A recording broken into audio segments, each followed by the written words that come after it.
Rule number 1 at Ridgewood: outsiders don't walk on our field. Rule number 2: when you break Rule 1, you apologize on your knees. The late afternoon sun cuts across the empty athletic track at Ridgewood International School. Nia Carter crosses the red clay surface, field journal tucked under her arm, hiking boots leaving faint prints in the dust. She is 17, quiet with dark eyes that seem to measure everything twice before responding. Around her neck hangs a simple leather cord with a small wooden pendant carved with the name Kira. The soccer ball comes from nowhere. It slams between her shoulder blades with enough force to knock her forward. The journal flies from her grip, pages scattering across the track like wounded birds. Nia catches herself, palms scraping against rough clay, but she doesn't cry out. Ethan Brooks leads them. 18 years old, swim captain, varsity jacket with his name stitched in gold thread. Behind him, two teammates flank like trained shadows, phones already out and recording. Ethan's smile is the kind that never reaches his eyes. Did you not hear me, charity case? Or do they not teach basic English where you're from? Nia rises slowly, brushing clay dust from her hands. She collects the scattered pages one by one, methodical, not rushing. One page lands face up near Ethan's feet. A pencil sketch of a black panther mid-stride, powerful and lean. Beneath it, careful handwriting. Kuro, age 2, Namibian bush camp 7. Ethan picks up the page, holds it between two fingers like something contaminated. What is this, your imaginary friend? Back in your little village. Do people still believe in spirit animals? How adorable. Nia reaches for the page. Ethan lifts it higher, just out of reach. She doesn't jump for it. Instead, she meets his gaze, her voice quiet but clear. In 20 minutes, someone's rules will break. The words hang in the humid Florida air. Ethan's smile falters for half a second before returning sharper now. Is that a threat? Because where I come from, threats have consequences. He drops the sketch. Welcome to Ridgewood, outsider. Class is in session. As she gathers the remaining pages, her position seems almost strategic, back against the fence line, eyes tracking the security camera mounted on the equipment shed, its lens angled away from this exact spot. She notices. She doesn't mention it. Ridgewood International School sits in the wealthy corridor of northern Florida where diplomats' children mix with senators' sons and tech money buys silence. Nia Carter arrived 2 months ago from Namibia, Southern Africa, on a conservation studies scholarship. She lives with Dr. Elias Grant, a conservation biologist and her legal guardian since her mother passed. Dr. Grant doesn't talk much about how he knew Nia's mother. Neither does Nia. The paperwork says natural causes. The way Nia sometimes stares at her mother's old research files suggests the paperwork might be lying. Ethan Brooks is different, too, but in the opposite direction. His father, Senator Marcus Brooks, chairs the State Environmental Committee, sits on Ridgewood's board of directors, and has his face on billboards every election cycle. Swim captain since junior year. Accepted early decision to Duke. Untouchable. The next morning, Nia finds him waiting outside her first period classroom. He leans against the lockers, arms crossed. Casual. We need to talk. You embarrassed me yesterday. That doesn't happen. Here's how this works. You apologize. Publicly at lunch in the cafeteria. You stand up, and you say you were wrong to disrespect team space and school tradition. You do that, we're good. You don't? My father sits on the board. Your scholarship gets reviewed every semester. Funny how those reviews can find problems when they need to. Nia's voice comes quiet, almost conversational. Title IX protects students from hostile educational environments. Section 1983 covers civil rights violations. Did you just quote law at me? I quoted policy. You're moved. He laughs, but it sounds forced. You think rules protect you, sweetheart? My family writes the rules. lunch, cafeteria, or learn what happens when you bet against a Brooks. Nia watches him go. Her hand rests on her backpack side pocket, where a small digital recorder sits. Red light invisible through the fabric. She presses stop, saves the file.by midday, the attack goes digital. Social media explodes across her screen. Posts from multiple accounts, all uploaded within the last hour. The photos show her mother, Dr. Lena Carter, in Namibia standing beside a large enclosure with a young black panther. Someone has edited them. Added text. Ridgewood scholarship students smuggled a legal exotic animal into us. School endangered parents demand action. Nia sits in the library and opens her laptop. She navigates to a password-protected folder labeled Mom's Files, last modified 3 years ago. Inside, hundreds of documents, research papers, encrypted correspondence. Her fingers rest on the touchpad, hovering over one subfolder marked Senator Brooks' Conservation Partnership, and her jaw tightens almost imperceptibly. The vandalism comes that night. Nia arrives at school the next morning to find her locker door spray painted. Go back to the jungle. Inside, her mother's research journal is gone. In its place, a printed photo of a dead leopard trophy hunted with a sticky note. This is what happens to animals that don't belong, Principal Hartwell calls her in during third period. Miss Carter, I understand there's been tension between you and some of our legacy students. I'm sure it feels that way, but Ethan is. His family has deep roots here. There's history context. Perhaps you're experiencing a cultural misunderstanding. I understand American law just fine. Principal Hartwell.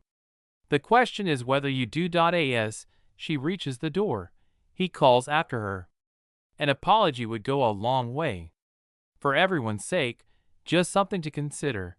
The formal letter arrives 3 days later. Office of Student Conduct. Nia's scholarship is under review for behavioral violations. A hearing is scheduled. She has 2 weeks to respond. Dr. Grant finds her that evening in his home office, surrounded by printed legal documents. They're coming after me because of Mom. Nia says, doesn't ask. Your mother documented everything. Every financial backer, every permit violation, every dead animal with a purchase order attached. Senator Brooks was one of the biggest donors to that conservation program. The one that wasn't actually conserving anything. You knew. I suspected. Your mother confirmed it 2 weeks before she died. She was going to blow the whistle. Then there was an accident. Poachers, they said.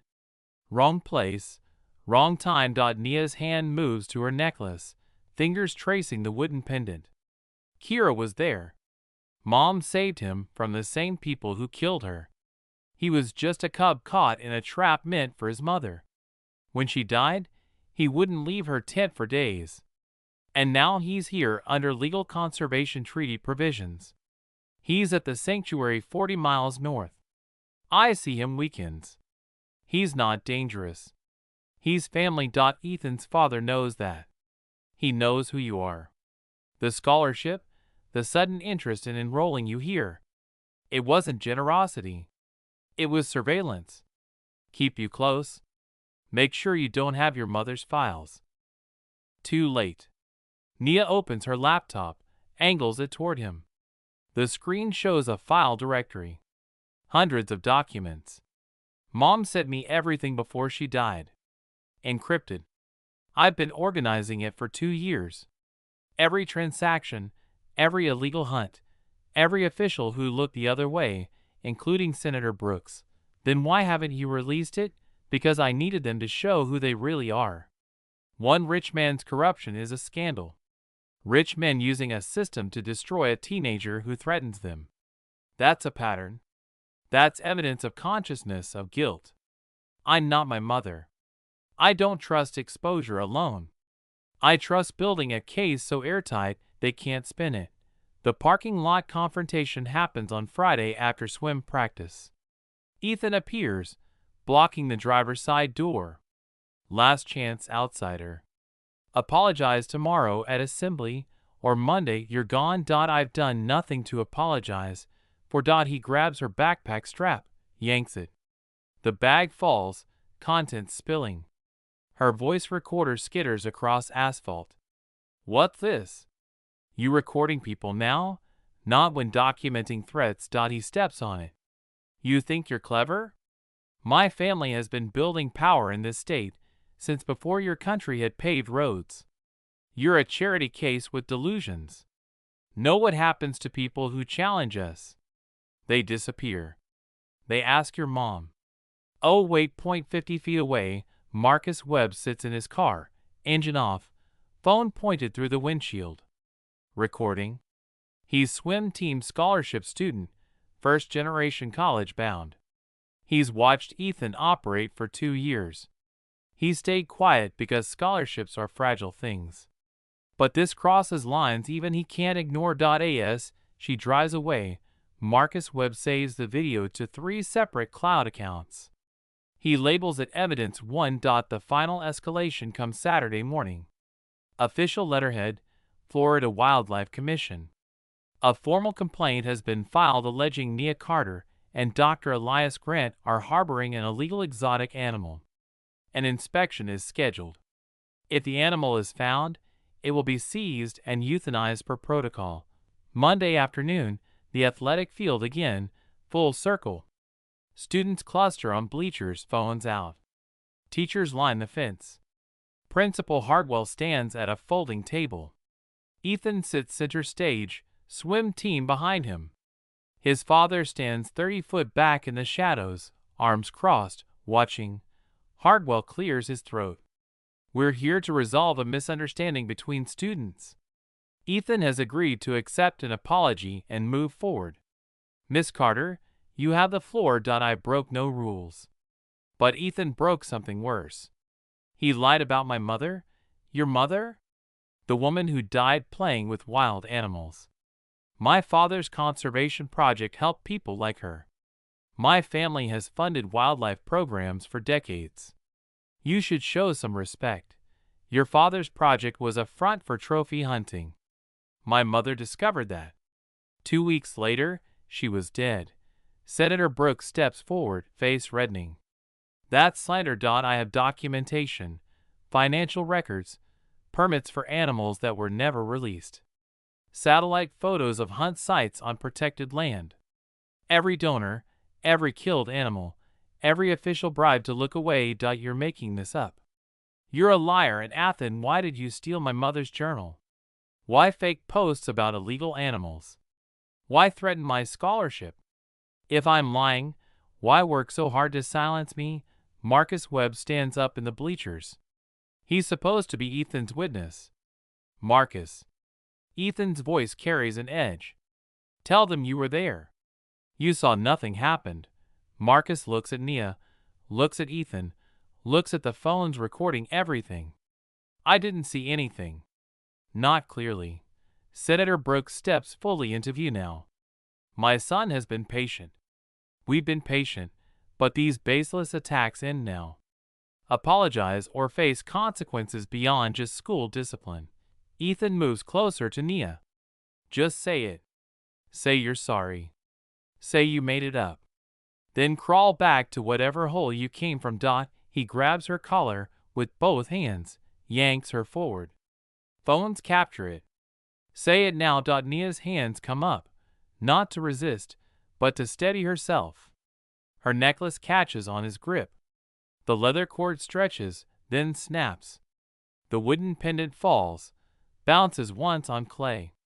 The name Kira visible for just a second before it lands face down.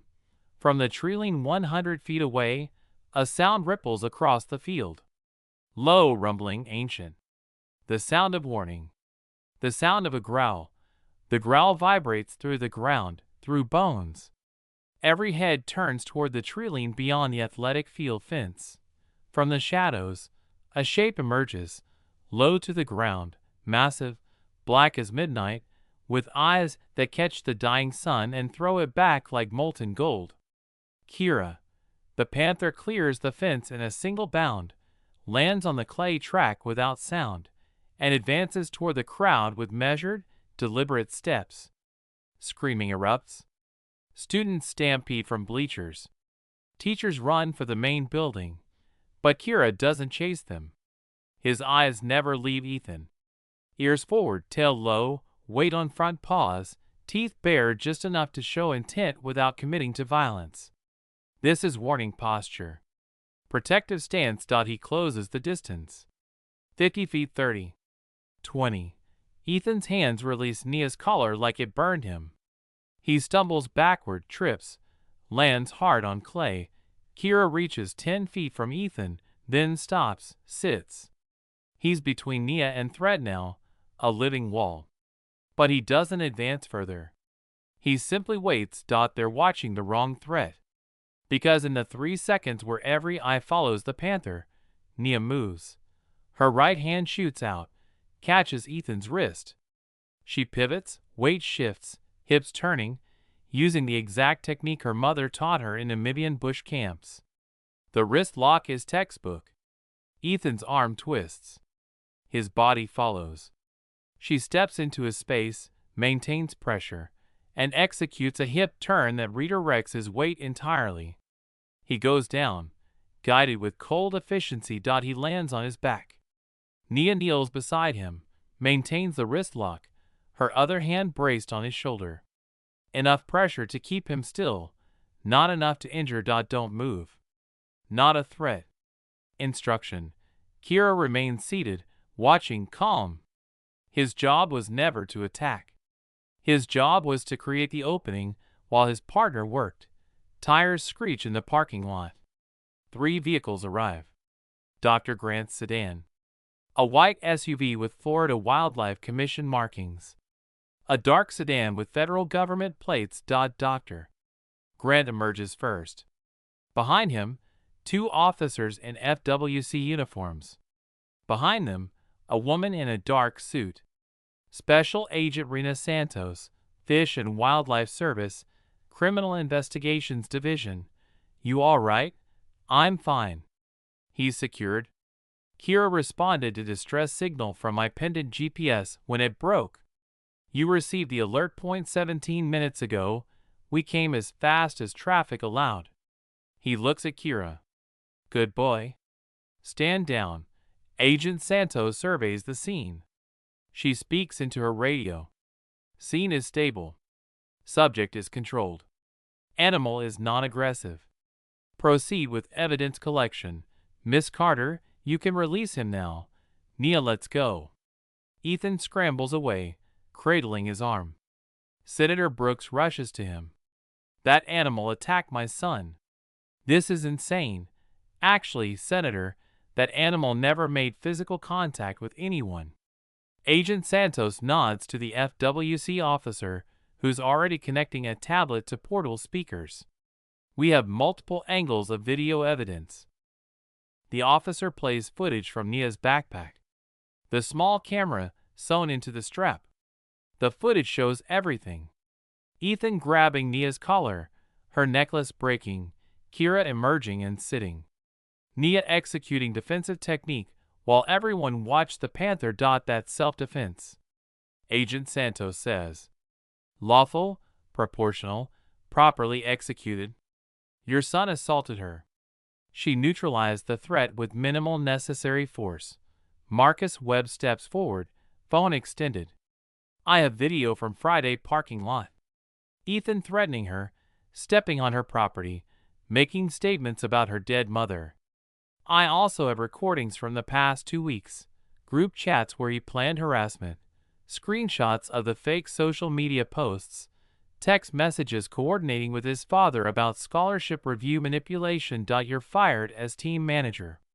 Your scholarship recommendation is revoked. Worth it. I stayed silent too long already. Doctor. Grant opens a weatherproof case, extracts a tablet. Nia's mother, Dr. Lena Carter, spent 8 years documenting illegal wildlife trafficking operations in southern Africa. Before her death, she compiled evidence against multiple organizations operating under the guise of conservation programs. Senator Brooks was a primary financial backer. Photos appear. permits for endangered species, financial transfers, satellite images of hunt sites, emails discussing trophy fees. The initiative claimed to protect wildlife. Actually, it provided legal cover for wealthy clients to hunt animals on the endangered list. Dr. Carter discovered this, reported it, and was killed 3 weeks later. This is character assassination. That woman's death was investigated. By Namibian officials your organization bribed. Lena sent me encrypted files 8 days before she died. Insurance, she called it. Everything's documented, including evidence that you ordered surveillance on her. Agent Santos gestures. 2 more agents emerged carrying file boxes. We've been investigating for 14 months based on Drive Carter's initial reports. Her evidence gave us probable cause for warrants. We've seized financial records from 17 shell companies, interviewed 43 witnesses across 6 countries.